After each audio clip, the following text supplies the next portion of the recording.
So now in this video, let's solve illustration number 8 of income from house property. Very important question. So the question is, find out the gross annual value in respect of the following house property. Value as per municipality, to know the municipal tax given 5 lakh for house property 1, 8 lakh for house property 2 and 6 lakh for house property 3. Rent of the similar property in the same locality, which is called fair rent, 4 lakh house property 1, 9 lakh house property 2 and 6 lakh house property 3. Rent as per Rent Control Act, 7 lakh for house property 1, 720 house property 2 and 700 house property 3. Actual rent receivable given 3 lakh 50 house property 1, 5 lakh 40 house property 2 and 6 lakh house property 3. On released rent of the year 21-22, 10 for house property 1, nil for house property 2 and 1,50,000 for house property 3. Period when the house property remains vacant in number of month, 5 months for house property 1, 3 months for house property 2 and 2 months for house property 3, right? So according to this information, we need to calculate gross annual value. So first, step 1, we need to calculate reasonable expected rent. So how to calculate reasonable expected rent? As you know that higher of gross municipal value and fair rent subject to limit to standard rent, तो higher of gross municipal value and fair rent कितना हो रहा है 500 400, इसमें higher है 500 और आज पर रेंट कंट्रोल एक्ट के हिसाब से 700 हो रहा है, तो इसका जो लोअर है वो होगा reasonable expected rent, that is 500 is the RER for house property 1. Accordingly, for house property 2, municipal value 800 और फेयर रेंट 900, इसमें हायर है 900 लेकिन स्टैंडर्ड रेंट है 720, तो 720 हो जाएगा reasonable expected rent. Similarly for house property 3, municipal value है 600, rent fair rent है 600 और ये दोनों इक्वल है और rent as per rent control act है 700, तो फिर 600 हो जाएगा रीजनेबल एक्सपेक्टेड रेंट, राइट.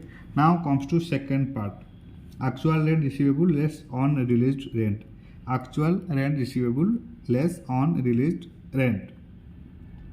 तो सेकेंड पार्ट में क्या होगा ना, see here given that actual rent receivable 350, 540 and 600. इसमें ऑन रिलीज्ड रेंट है for house property 1 10 and for house property 2 nil and for house property 3 1,50,000. So accordingly ये minus हो जाएगा एक्चुअल रेंट रिसीवेबल से, so ये हो जाएगा 340, 540 एंड 600 माइनस 150, ये हो जाएगा 450. क्लियर. नाउ इसमें हायर ऑफ द अबव देखा जाएगा स्टेप 1 स्टेप 2 में. RER and actual rent receivable less on release rent के हिसाब से हायर कौन हो रहा है, इसमें हायर हो रहा है 500, तो 500 आ गया हायर. अगेन 720, 540, इसमें हायर है 720 और हाउस प्रॉपर्टी 3 में 600 और 450, इसमें हायर है 600, तो ये आ गया. इसमें हम लोगों को वर्किंग करना पड़ेगा कि actual rent receivable less on released rent if there would have been no vacancy. तो कितना होगा अगर actual rent receivable less on released rent if there will be have no vacancy, मतलब वैकेंसी होने का कारण actual rent receivable minus on released rent का value lower हो रहा है आज compare to reasonable expected rent. तो फिर हम लोगों को पहले कैलकुलेट करना पड़ेगा कि suppose there is no vacancy, only on released rent available, then कितना होना चाहिए. So house property 1 का कितना था एक्चुअल रेंट रिसीवेबल 350, राइट. सो 350 इंटू 12, वो इसलिए कि 5 मंथ का वैकेंट पीरियड है। तो अगर 5 मंथ का वैकेंट पीरियड है तो मतलब 7 मंथ का हुआ, लेट आउट पीरियड हो गया 7 मंथ। अगर 7 मंथ का होता है 350 तो 12 महीने का कितना होगा 600, राइट। अगर 7 महीने के लिए रेंट हो रहा है 350 तो फिर 12 मंथ का होगा 600, तो 350 इंटू 12/7 दैट इज 600। और इसमें अगर हम लोग ऑन रिलीज रेंट सिर्फ ऑन रिलीज रेंट माइनस कर देंगे दैट इज 10,000 तो हो जाएगा 590। सो सी 590 is the higher than 500, 590 is the higher, 590 is higher than 500, but due to vacancy, ये जो 590 ये वैकेंसी के कारण इसका वैल्यू हो गया 340। Remember 590 is the actual and receivable जिसमें वैकेंसी पीरियड माइनस नहीं हुआ है। ये फुल वैल्यू का एक्चुअल एंड रिसीवेबल है विदाउट एनी वैकेंसी, सिर्फ इसमें माइनस किया गया है on release rent in order to know whether actual rent receivable is higher और not, actual rent receivable is higher than reasonable expected rent और not. So here we obtain that 590 is higher then 500 but due to vacancy this amount reduce to 340, right. तो ये 340 reduce हो रहा है, otherwise it will be higher than reasonable expected rent, तो gross annual value हो जाएगा 340। Clear, no doubt. Now comes to house property 2।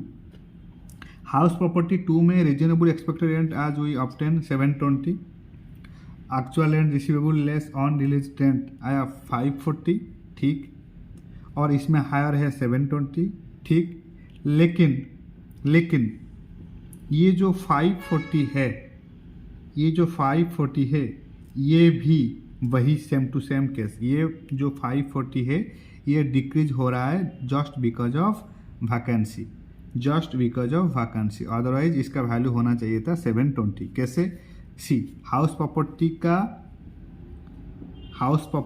का दिया गया है एक्चुअल रेंट रिसीवेबल 540, ठीक है, इंटू 12/9, वो इसलिए कि यहाँ पर 3 मंथ का वैकेंट पीरियड है इन नंबर ऑफ मंथ, राइट।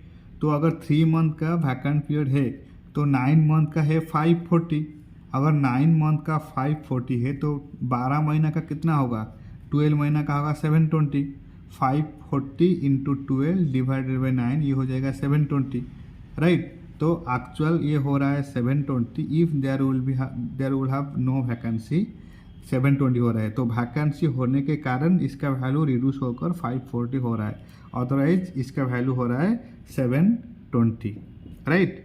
तो इसके वजह से when actual rent receivable minus on release rent is reduced just because of vacancy, then such actual rent receivable minus on release rent are deemed to be known as gross annual value. So accordingly 540 will be gross annual value. Clear?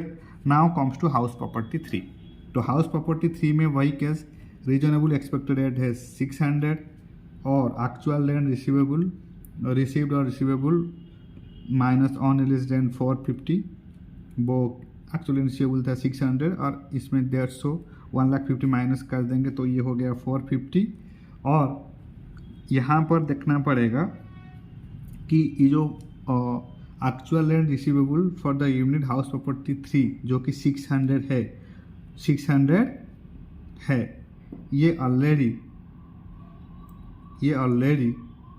Equal to reasonable expected rent है, right. ये already equal to reasonable expected rent है already, मतलब not more than reasonable expected rent, not more than reasonable expected rent। तो in that case